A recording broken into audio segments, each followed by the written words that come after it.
Kami pada peringkat awalnya telah diatur gerakkan untuk membantu pihak polis untuk pengukuhan penguatkuasaan PKP. So jadi dengan penglibatan dia lebih kurang 11 tim untuk ATM, yang mana setiap tim itu mengandungi 1 pegawai dan juga 3 anggota yang kru operator. So pada masa yang sama pihak polis dan juga lain-lain agensi syarikat yang ada juga membantu, tapi itu di bawah pengurusan pihak polis. So di bawah pengurusan ATM, kita dengan 11 tim itu kita cover utara, selatan, Sabah dan juga Sarawak. Jadi pada peringkat awalnya, pada proses pengukuhan penguatkuasaan PKP ini, so kita dapat lihat bahawa kita mengatur gerakan drone. Mengaturkan gerak drone ini, yang mana pada peringkat awalnya kita dapati masyarakat ini kurang nak patuh. Dengan kurang nak patuh tu, jadi maka kita bunyikan siren amaran. Kita bagi pelbagai-bagai amaran untuk mereka patuh. Yang mana betul-betul engkar, tidak mahu patuh, so kita terus laporkan kepada polis. Memang ada tangkapan-tangkapan telah dibuat. Itu semasa PKP. Kemudian semasa PKPD, tim drone telah diatur gerakan, terutama kita ke Sempang Renggam. Di Sempang Renggam kita membantu pihak pengurusan yang mana melaksanakan PKPD ini. Yang mana kalau kita lihat, mereka ini tidak mempunyai gambaran sepenuhnya kawasan yang perlu di-cover. Lorong-lorong tikus, jalan keluar masuk. Jadi kita bantu berikan gambaran penuh, iaitu image drone, dibantu dengan agensi angkasa Malaysia dengan image satelit. So jadi kita dapat ruang lingkup yang lebih kecil, iaitu daripada 10 km kita kecilkan kepada 5 km. Jadi pada masa sama juga, pengurusan yang kita di PKPD itu kita laksanakan hebahan-hebahan. Tetapi hebahan dah bukan berunsur arahan, bukan berunsur perlu mematuhi, tapi kita lebih kepada untuk menasihati agar mereka patuh, menasihati bagaimana cara untuk menjaga kesihatan, menasihati apakah bekalan-bekalan yang selepas ini akan diberikan. So pengurusan-pengurusan ini setidak-tidaknya dapat meredakan atau melegakan masyarakat di mana di dalam zon PKPD yang telah dilaksanakan. Pengumuman oleh Polis Diraja Malaysia. Assalamualaikum dan salam sejahtera.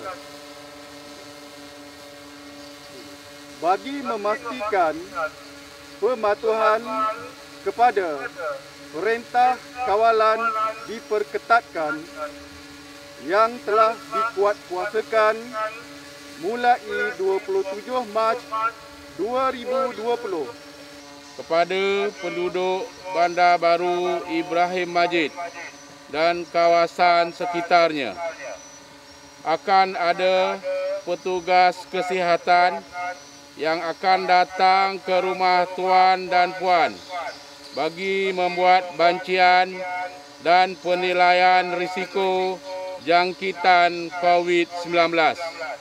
Dan kita juga telah mengatur gerakan drone di semua daerah. Kita bantu pegawai-pegawai daerah, AJK di daerah tersebut, yang mana image drone ni kita bagi kepada mereka, gambaran drone kita bagi kepada mereka.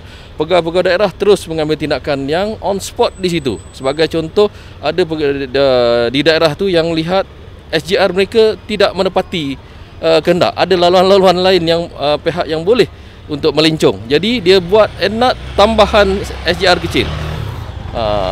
Ada di kawasan lain lagi pengurusan pasar, pengurusan bank, yang mana mereka tidak patuh dalam social distancing. Pengurusannya agak tidak tersusun. Jadi pegawai daerah telah mengarahkan majlis untuk tambahkan sedikit anggota rela di situ, buat satu laluan masuk, buat satu laluan keluar. Jadi dengan hasil drone-drone yang kita beri kepada mereka tu, bantu pengurusan-pengurusan yang pihak-pihak yang berkuasa di tiap-tiap daerah tersebut. Sekarang apabila kita lanjutkan kepada PKPB, yang mana beberapa arahan telah dilonggarkan, drone masih lagi berfungsi, drone masih lagi membantu, tetapi kali ini skop kita dah agak kecil sedikit, iaitu kita cuma memantau aktiviti-aktiviti sukan yang tak dibenarkan. Contoh macam dikatakan bola sepak tak dibenarkan di padang-padang, riadah-riadah yang tak dibenarkan, kita pantau di situ. Pada masa sama kita pantau lagi aspek-aspek, iaitu berkenaan dengan social distancing, pengurusan pasar-pasar basah, itu masih lagi kita pantau semasa PKPB ini. So jadi image drone ini yang kita laksanakan ini memang dilihat terbukti amat berkesan semasa PKP sehinggalah PKP ini. Kita dapat lihat yang mana apabila kita sharekan maklumat, sharekan voice, suara-suara ni kepada penerangan tiap-tiap daerah tersebut. Penerangan menggunakan kita punya hebahan-hebahan tersebut ke seluruh taman-taman, ke seluruh kampung-kampung. Jadi di kampung-kampung mereka rasakan drone masih lagi berterbangan.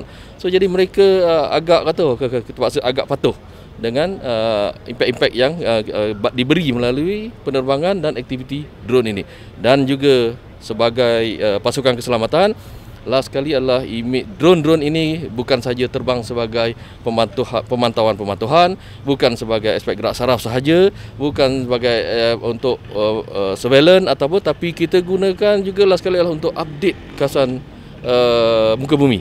Kita update di mana jeti-jeti, kita update di mana jalan-jalan, kita update mana pantai-pantai yang mana selepas ini akan digunakan oleh pasukan keselamatan ataupun National Task Force untuk mereka melaksanakan operasi seterusnya post COVID-19 ini.